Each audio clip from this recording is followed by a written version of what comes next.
जेव्हा मागच्या पार्टमध्ये मी म्हटलं होतो की शेळीपालन करताना आपण जीवनाचा अनुभव घेऊ शकतो, तर एक कमेंट आली होती की दादा अरे कुठं राहिलं हे शेळीपालन, एकदा सेट झालं की झालं, आपलं जीवन कसं खालीवर पाहायचं.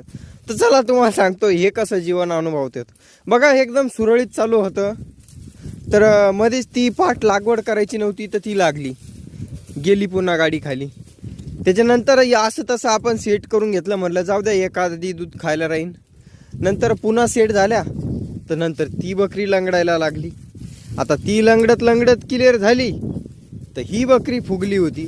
म्हणजे कसं उपरनीची ही गाडी चालूच असते. आता ती क्लिअर झाली तर उद्या आणखी दुसरी काहीतरी अडचण येणार. म्हणजे अशा पद्धतीनं या शेळी पालनामध्ये उपरनीची गोष्ट चालू असते. सगळं क्लिअर व्हायच्या अगोदर या शेळीला मास्टरडीज झालता, सगळं क्लिअर असताना आपोआप अचानक झाला मन्नूला मास्टरडीज झाला. म्हणजे असं चालू असतं. Like share subscribe.